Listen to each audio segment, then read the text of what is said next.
One of the most controversial leaders in U.S. history, Donald J. Trump, was sitting in his luxurious office inside his New York skyscraper, just like any other day. Spread out on his massive desk was a map of the Middle East. He leaned over it, placed his thick finger on the Gaza Strip, and thought to himself, I could totally change this place. for Donald Trump, everything was a project, an opportunity, or a challenge. Just like in business, he always played big in politics too. During his presidency, he had intervened in the Middle East multiple times, recognizing Jerusalem as Israel's capital, signing the Abraham Accords, and putting the Palestinians in a tough spot. This could be like Miami Beach. If we get the right investments in, it won't be just sand and bombs anymore. It'll be a paradise full of luxury hotels and casinos. Sir, Gaza is a really sensitive area. The conflict between Israel and Palestine could make any investment impossible. Come on, I'm Trump. Overcoming obstacles is what I do. Nobody's going to stop me from making Gaza great. The whole world will watch, and I'll turn this place into something incredible. The next day, Donald Trump took to Truth Social and Twitter to make a huge announcement.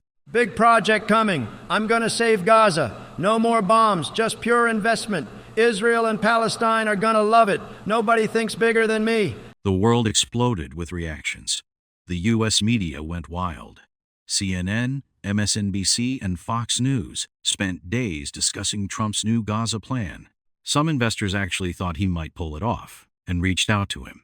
Saudi Arabia, Qatar, and even some European business tycoons showed interest in the project. Seeing this, Trump felt even more confident. See that? Everyone wants in.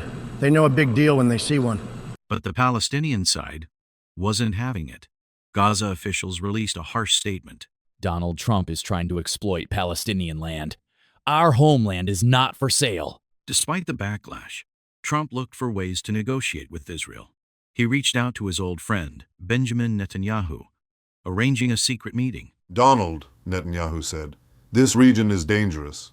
If you try to invest here, things could escalate fast. Bibi, you know me. I always win. Israel's going to profit from this. Palestine too.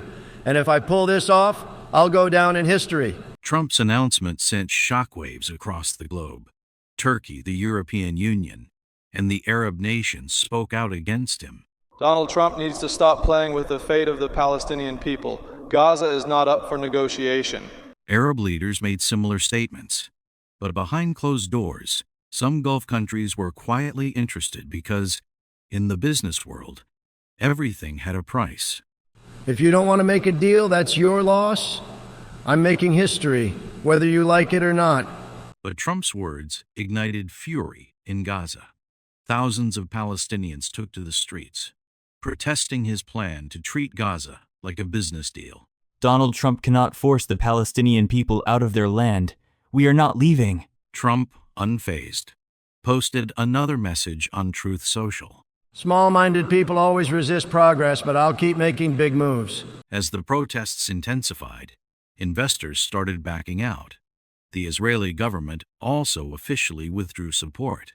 Fine. If they don't want me, I'll walk away. But listen, I still won. You know why? Because everyone's talking about me. And just like that, Trump's grand Gaza dream crumbled before it even began. But one thing was certain: his impact on world politics remained as bold as ever. I tried. People just aren't ready for greatness. But that's okay. I always win in the end. And so, Donald Trump's legacy in the Middle East gained yet another unforgettable chapter.